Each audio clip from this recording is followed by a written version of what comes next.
হযরত ওমর ফারুক রাদিয়াল্লাহু তাআলা আনহু তিনি এক এলাকার পাশ দিয়ে যাচ্ছেন।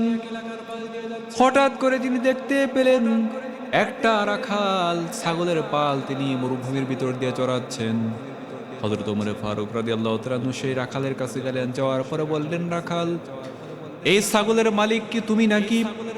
রাখাল বলল, না না, এই ছাগল গরুর মালিক আমি নই, বরঞ্চ আমার যিনি মালিক, আমি যার গোলাম, সেই আমার মালিকের এই ছাগলগুলো তিনি আমাকে পাঠিয়েছেন মরুভূমির ভিতর দিয়ে ছাগলগুলো চড়ানোর জন্য।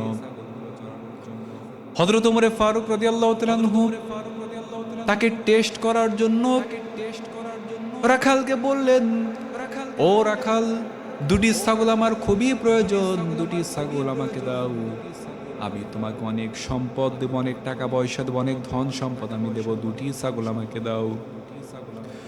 হযরত ওমর ফারুকের এই কথা শুনে বললেন, রাখাল বললেন, ও পথিক, আপনি আমার কাছ থেকে দুটি ছাগল কিনতে চাচ্ছেন, কিন্তু এই ছাগলগুলোর মালিক আমি নই, এই ছাগলগুলোর মালিক হচ্ছে আমার মনিব, আমি তো তাকে ছাড়া এই ছাগলগুলো কোনোরূপেই বিক্রি করতে পারবো না, আমার পক্ষে এটা সম্ভব নয়।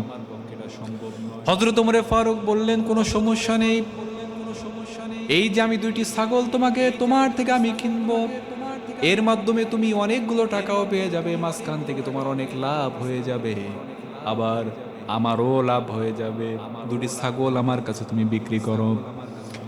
এই কথা বলার সঙ্গে সঙ্গে রাখাল বলল, পথিক, আল্লাহর বান্দা, আমি তো আপনাকেও চিনি না, আপনি আমাকেও চেনেন না, আমি যদি গোপনে চুরি করে আমার মালিকের অনুমতি ছাড়া যদি দুটি ছাগল বিক্রি করি, তাহলে আমার মালিকের সাথে আমানতের খেয়ানত হয়ে যাবে, আমি এই কাজটা কোনোভাবেই করতে পারবো না, এটা আমার দ্বারা কখনো সম্ভব নয়।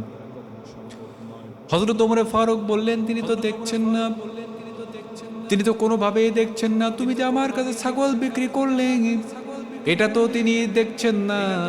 সঙ্গে সঙ্গে রাখাল বললেন, ও আল্লাহর বান্দা, পথিক, যদি আমার মালিক আমাকে ছাগল বিক্রি করা দেখছেন না, কিন্তু আসমান এবং জমিনের যিনি মালিক সে আল্লাহ রাব্বুল আলামিন তো অবশ্যই আমাকে দেখছেন। সবাই বলি সুবহানাল্লাহ।